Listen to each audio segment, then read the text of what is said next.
जय श्री महाकाल। आज बात करेंगे वशीकरण पे। लोग बहुत ज़्यादा दुखी हैं। कुछ लोग वशीकरण के गलत इस्तेमाल करते हैं, कुछ लोग अच्छे भी इस्तेमाल करते हैं। पर आप लोग वशीकरण करना चाहते हो फिर भी क्यों नहीं होता है? उसका सबसे बड़ा कारण है कि विधि और मंत्रों का सही ज्ञात ना होना, या जिस गुरु से मंत्र लेना वो सिद्ध ना होना। क्योंकि अगर गुरु एक सिद्ध है, अगर वो मंत्र अपने मुख से आपको दे दिया तो मंत्र काम ही करेगा।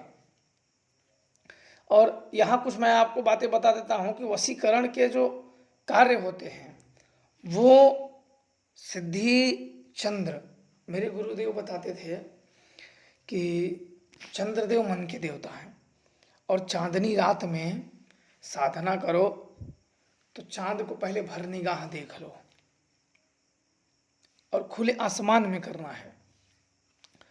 चांद को भर निगाह देख लो, देखने के बाद उनकी छवि अपने मन में समाहित कर लो, मतलब बंद कर लो। जब छवि बंद हो जाए तो मंत्र जपना शुरू कर दो। जो वशीकरण मंत्र होते हैं, मोहनी मंत्र होते हैं, उनका जपना शुरू कर दो। और मंत्र भी अलग होते हैं जो कि अघोर मंत्र होते हैं, मेरे गुरुदेव द्वारा प्राप्त है, पर मैं किसी को सिखाना नहीं चाहता, इसलिए कि लोग गलत इस्तेमाल ना करें। ऋषि मुनि तांत्रिक और घोरी पुजारी ये तंत्र जो छोड़ चले हैं, तो बड़ा सोच समझ के दिया जाता है ताकि ऐसे ज्ञानों की गलत उपयोग ना करें। और दुष्ट जो बेकार हैं, जो मन के मलिन हैं, उनकी सिद्धि और साधनाएं सफल भी नहीं होती हैं। सब सफल हो जाएंगे पर वो नहीं सफल होंगे, क्योंकि तंत्र मंत्र साधनाओं में गुरु के प्रति श्रद्धावान होना बहुत जरूरी है। क्योंकि जब गुरु के प्रति श्रद्धा रहोगे तब शिव के प्रति श्रद्धा रहोगे, जब शिव के प्रति श्रद्धा रहोगे तो शक्तियां मिल ही जाती हैं। इसलिए वशीकरणों को रात को और चांदनी रात में सिद्ध करने का प्रयास आप लोग करिए। और चंद्रदेव को पूरी तरीके से भर निगाह देख के अपने मन में, अपने हृदय में उन्हें देखते हुए जपें। जब उनकी छवि धुंधला होने लगे आपके मन में, जब उनकी छवि धुंधला होने लगे, धुंधला होने के बाद तब आप वापस से आँख खोल के फिर चंद्रदेव को एक बार पूरी तरीके से निहार लो। और नहीं तो दूसरे प्रयोग होते हैं कि एक थाली में पानी भरे जाते हैं, चारों तरफ जो उस शक्ति, जो मंत्र आप वशीकरण मंत्र है और उस मंत्र में जो शक्ति संचारित कर रही है, क्योंकि जो वशीकरण मंत्र है उसकी कोई न कोई संचारित शक्ति है जो वशीकरण को अंजाम देती है। थाली के चारों तरफ आपको भोग लगाना है। भोग लगाने के बाद उस थाली में चंद्रदेव को देखते हुए आपको पूरा जप करना है। ये मंत्र ऐसे हैं कि एक बार सफल हो गया तो अगर सफल हो गए तो फिर समझो आप वशीकरण में बिल्कुल ही पारंगत हो जाओगे। और नहीं हुए तो फिर ट्राई करना चाहिए, क्योंकि अगर ऐसा नहीं कि आपने एक बार ही किया और आपको सफलता मिल गई। कभी कभी व्यक्तियों को कई वर्ष लग जाते हैं सफल होने में। ये शक्तियाँ हैं, शक्तियाँ परीक्षण लेती हैं, जिसका जैसा मन रहेगा वैसा वो उन्हें दर्शन देती हैं। एक कहावत है कि तन ना रंगाए जोगी कपड़ा, मतलब मन रंगाओ, कपड़ा नहीं। मन को रंगो, और मन को रंगने के बाद आप सच्चे हृदय से उस बताए हुए मार्ग पे जाओ।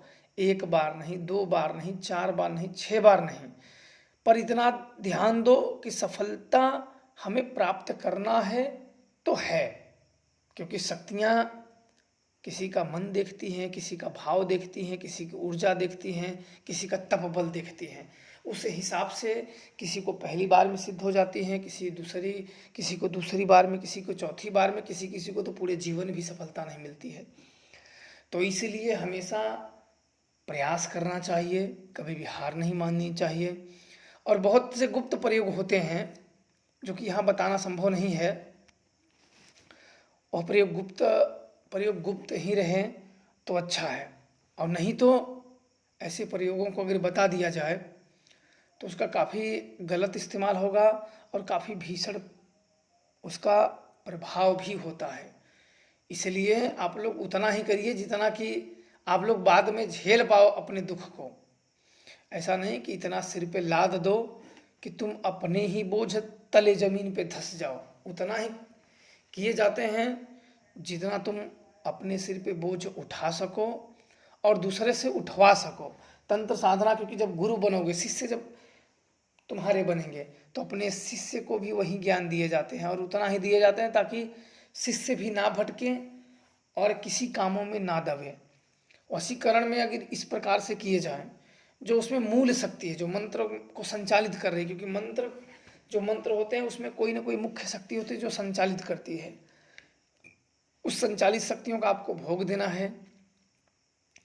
भोग देने के बाद तब आपको थाली में चंद्र को देखते हुए भोग चारों तरफ लगे रहने चाहिए और चारों दिशाओं में दीपक जलाना है।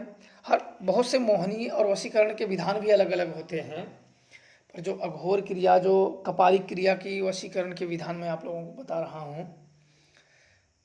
चारों तरफ दीपक लगाए जाते हैं, उनको फल अर्पण किए जाते हैं जो उनका उस संबंधित देवता से संबंधित है, उसके इच्छित और मन पसंद जो भोग होते हैं, चाहे वो सात्विक हो, तामसिक हो या राजसिक हो, जो हो वो अर्पण करो।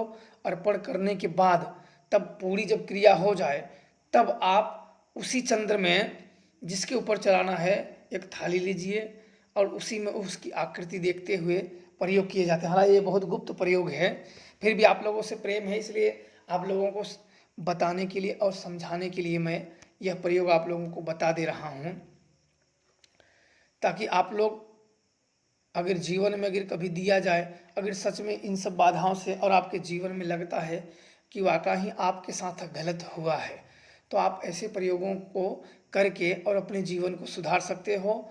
और जो बिगड़ी हुई बात है, जो समस्याएं हैं, जो हट नहीं रही हैं, जो आप सुधारना चाहते हो, उसे आप सुधार भी सकते हो। तो आगे की जानकारी फिर कभी आप लोगों को देंगे। आप लोग खुश रहिए। महादेव और माता रानी की कृपा आप सब पे बनी रहे। जय श्री महाकाल।